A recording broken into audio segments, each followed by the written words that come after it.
What's up, guys? It's your boy Cam, and yes, as you're hearing the audio quality get better, that is a new mic. It is a Toner TC777. So I just want to improve. I was tired of hearing the static in the computer mic. I wanted to get an actual mic, and it's my first time using it. So tell me what you think down below. Is it too loud, too low? You know. So let's just get into it. We are here with the episode of Thunder, so let's get into the video. So on the pre-show and the bout that had terrible wrestling, I wouldn't call it terrible, but in the bout that had terrible wrestling and not existing crowd heat, American Catch Wrestling defeated Mansoor and the Brian Kendrick when when Timothy Thatcher submitted the Brian Kendrick with the Thatcher stretch. Timothy 62, Oni 52, Brian 57, and Mansoor 46. But yeah, 59 not bad. I'm liking American Catch Wrestling. As you see what I'm doing, I'm trying to buffer my tag division. And American Catch Wrestling, ACW, a new team on the block, along with Division, are doing some pretty good things. So I'm excited to see where they go from here. But, they didn't have any time on the main show to put them on the card, so pre-show. But that was really good. That's really good for them. And I'm really liking that Oni's improving as well, along with Timothy. 78. So Tommaso Ciampa kicks off the show in singles action. Tommaso Ciampa comes down with his skull mask and cloak. Aleister Black comes down during Black's entrance. He just walks down the entranceway with Tommaso Ciampa doing his entrance, and Black sits near the ring, crisscross, with his legs crossed, sitting near the ring, with his legs folded, not emoting at all. So what is Aleister Black just being creepy as always, being not emoting anything at all. He just comes down during Tommaso Ciampa's entrance and sits near the ring with his legs crossed. You could tell I haven't recorded in days actually. 67 about to have decent reaction from the crowd for Subpar Wrestling. Tommaso Ciampa defeated Alexander Jessic in 8:38 with the Project Ciampa 2, Ciampa 74, Alexander 76. 83. So Ciampa wins the match against Jessic. Black gets up and leaves up the ring, not paying attention to Tommaso Ciampa. So Black is doing the same thing that Tommaso did to him, but I think Aleister Black is playing a little bit more mind games. Since Ciampa was in the rafters during Aleister Black's entrance, Aleister Black was just scouting Tommaso Ciampa when he fought out Alexander Jessic. 73. So Matt Sydal and Mike say, not Mike Sydal, but Mike Kanellis, say that the vision is being realized. Top Flight were on the receiving end of fulfilling prophecy, and soon they will make NXT realize that you can't escape the vision. 60. Juice Robinson defeated Christian Casanova in 7:18 by pinfall to Pope Friction. Juice Robinson 62. Christian Casanova, the dude only has less than 20 pop and still kicking out 48. That's just amazing. But Christian Casanova 48. 79. So Johnny Gargano, Brian Cage, and Bronson Reed are shown on the split screen as all three men face off for a chance to fight Chad Gable at NXT Bash at the Beach. And that match gets a 69. Okay, in a decent match. Bronson Reed, yes, pulling off the shocking upset, defeated Johnny Gargano and Brian Cage in 14:37 when Bronson Reed pinned Johnny Gargano with a death drop driver. During the match, Ricky Starks ran in and attacked Johnny Gargano. So yes, all these weeks of building Bronson Reed was to have this very special moment to fight Chad Gable at NXT Bash at the Beach. So yeah, I've been building him up, and I said, let me see what I can do. And this is what happens when you slow build somebody, give them wins, and then they can actually look like a contender. And Bronson Reed had the second best rating in the match. Johnny 72, Brian Cage 62, and Bronson Reed 67. And let me give you all a little bit details. But I had to keep Johnny strong because I didn't want to sacrifice his pop, and had to keep Brian Cage strong because I didn't want to sacrifice his popularity as well. But 69, pretty good match. 76. So Bronson Reed wins by pinning Johnny Gargano in the middle of the ring. Johnny had the match won, but Ricky Starks interfered and cost him the match. Keep your eye on that little nugget of information. Johnny had the match won, but Ricky came in. He probably, if he was trying to pin Brian Cage or Bronson, whoever it was, he had the match won, but Ricky cost him the match, and now Bronson Reed is the winner. Reed celebrates with the fans. Chad Gable comes down and shakes hands with Reed in a sign of respect. Cage is pissed off, so he shoves Big Show out the way, and he heads up the back, but Show stops Cage, but Cage is so pissed off, he gives the Big Show an F10. So it looks like Brian Cage and Big Show now have issues. Bronson Reed will face Chad Gable, and it looks like Johnny Gargano got screwed by Ricky Starks. What is happening on this show? So much chaos. 72. That's really good. So Kathy sits down with has a sit down interview with Dexter Lumis and Shazzy McKenzie. Kathy asks what spurred this pairing. Shazza says they're clearly a great match for each other. Shazza brings all the fun, and Dexter brings and Dexter turns to her like, what you gonna say about me? And Dexter brings the seriousness, says Shazza. Shazza says Dexter will show more lovable and funny side to himself in the coming weeks. Dexter looks to her, and Dexter just leaves. Shazza thanks Kathy for the interview. But 72 rating, that's the best Dexter Lumis, that's the best segment I've ever rated Dexter Lumis on. 62, in the point match, Tyler Breeze defeated Chris Bay in 13:05 by pinfall with a beauty shot. Tyler Breeze makes defense number 3 of the NXT Openweight title. Both men split with the 60. That's pretty good. So 60 for Tyler, Chris Bay 60. But that brings an end to this storyline. A nice storyline to get Chris Bay some momentum, get eyes on him, but also giving Tyler Breeze another win up under his belt. 70. So Tyler continues to assault Chris Bay after the match, but Damian Priest slides in the ring and hits Tyler Breeze with the right hand, dropping him to the ground. Tyler rolls out the ring and Damian checks on Chris. And last week, Damian said he has his eye on the NXT Openweight title, and it looks like he's coming after Tyler Breeze. 37. That was not good at all. But Cameron Grimes comes out in the Hennessy Venom F5 on the side of the stage, and Razor comes down the regular entranceway. Because, Razor, he's a big guy. He can't fit in that small car. And Razor gets Cameron Grimes out of the car, and Cameron is flaunting his wealth and money around. Cameron says, Trish got me 2 dudes who aren't even worthy of TV time, because Jake Atlas is in developmental along with G. Rama. Yeah, I put Jake Atlas. He was on the main roster, but he's getting better down in developmental, so I put him down there. He says, I'll cut you guys a deal. Whoever pins Cameron Grimes gets the keys to my car. And Razor shakes his head and said, no, man, that car costs $2 million. That's not a really good investment, Cam. But Cam tosses the keys to the ref, and the match starts. 53. Okay, in the Bisbal match, Cameron Grimes and Razor defeated Jake Atlas and G. Raman in 7:49 when Cameron Grimes submitted Jake Atlas. Razor leads the way with the 54. Cameron Grimes second, 49. Jake Atlas and G. Rama weren't well as a team, so that's what happens when you put 2 random people together and not knowing their chemistry, but that always happens. Either have great chemistry. That's going to be rare for me when people have great chemistry. But, some don't have any chemistry at all. Some just have negative chemistry. But just want to give Cameron Grimes some momentum. And he's creeping up to the 40, so I'm glad I paired him with Razor. But Razor is really popular. He's more popular than Cameron Grimes. Razor has like 50, and Cameron Grimes is almost at 40. Hopefully this brings him up there. 64. So this is going to be funny. So Wildside Academy Part 1. Candice is in the ring with new trainees wearing great performance center shirts.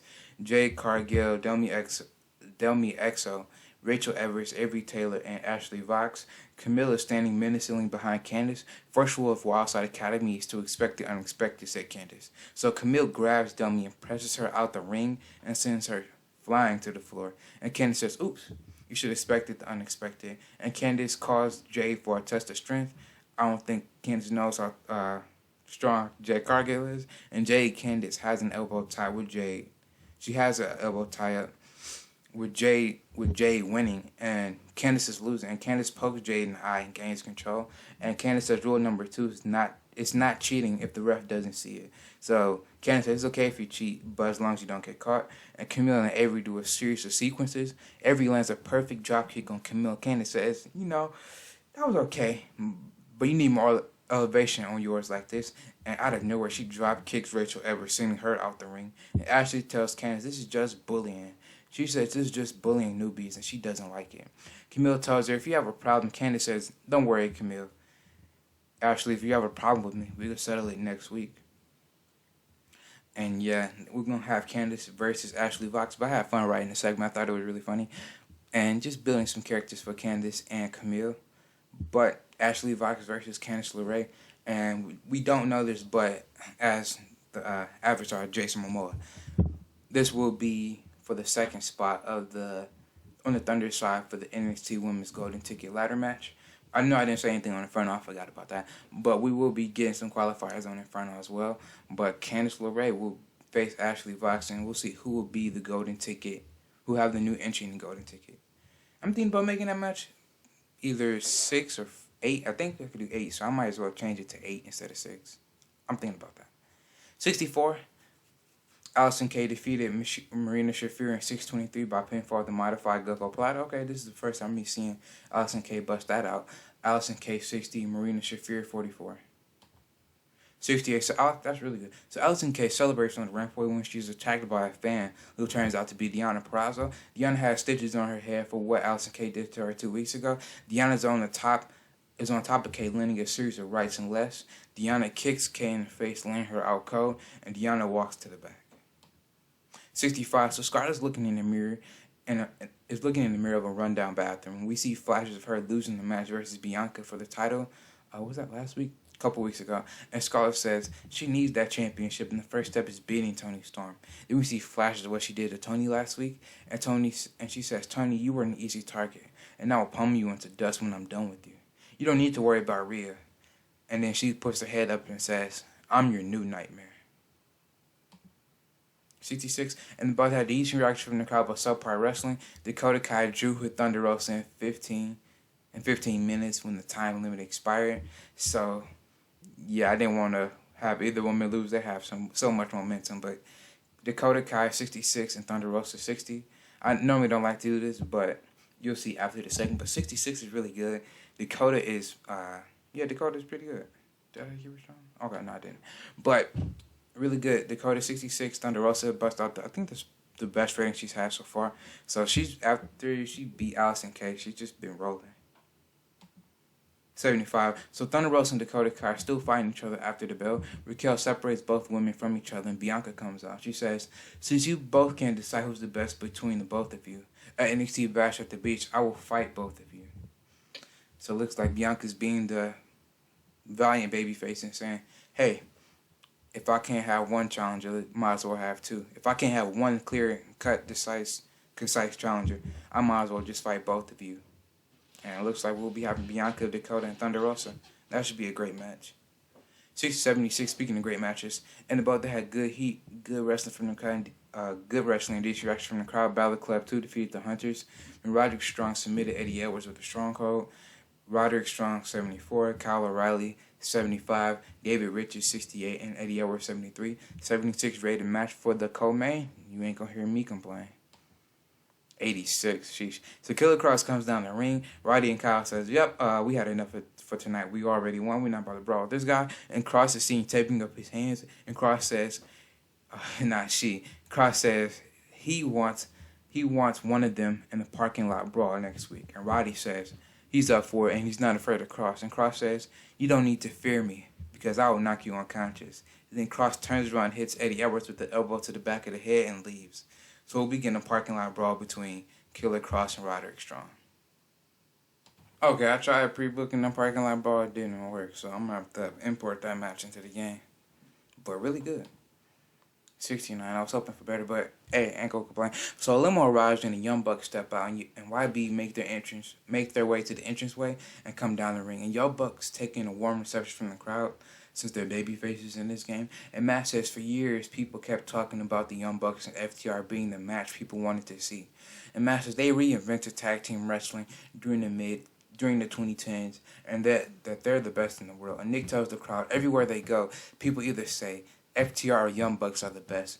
And Nick says he's tired of hearing that. So they accept FTR's challenge for next week. AEW Tag Champs versus NXT Tag Champs for those NXT Tag titles. FTR come on and says it'll be their pleasure to show YB why they're great, but they're no FTR. FTR says they don't need an elite club to get over or to be VPs to put ourselves in power. So kind of throwing shots at the Young Bucks saying, hey, the only reason why you are where you are in AEW is because you're vice presidents or because you have a quote-unquote elite club with you. And Young Bucks says, at least we weren't going to be rapping losers on a bad wrestling show, shaving each other's backs. Yeah, kind of saying what FTR's supposed gimmick was going to be before they left WWE. And Raw was really a bad show. And Nick says, didn't you guys lose to a pinata? And FTR said, that was then, this is now. We're more serious. We're the best team in the world. So we'll see you next week. FTR hold their NXT tag belts, and Young Bucks hold their AEW tag belts. And I think we have our main event. It will be Ronda Rousey's in-ring debut. 78. Sheesh, that was great. You ain't gonna hear me complain about that. And about that had good heat and decent reaction from the crowd. Ronda Rousey defeated Riho in 14:21 by submission with the armbar. So yeah, good match here tonight. Well, I think we probably got penalized for the stories. Did we get penalized for the stories? I don't think so. Okay, cool. But 78, great match. And yeah, Riho's really good. She has like 60 pop and she's still in stardom, even though I do get requests to bring her up. I think she just could still stay there. I might bring her down to developmental, but I don't have any plans for her. But if she kicks out ratings like this, I might have no choice to bring her up. 86. So Ronda won in an impressive match versus Riho. Ronda tells me and Eva Lise that's how you main event a show. And Ronda tells me and Eva Lise, how you even main event to the Thunder, let alone a pay-per-view? Mia Yim and Eva Lise come out, and they both confront Ronda Rousey. And Charlotte Flair comes out and says, you can't have a main event without the great one, Charlotte Flair. And Mia says, this doesn't concern her. And Flair says, you're on my show, so this does concern me. Eva Lise tells Charlotte to go and use your influence somewhere else to get into a program, but not this. And Charlotte smirks at the crack from Eva Lise because, you know, about those, I don't know if those true or not, but Charlotte Flair has quote-unquote influence in WWE. But she's saying that she has influence in NXT.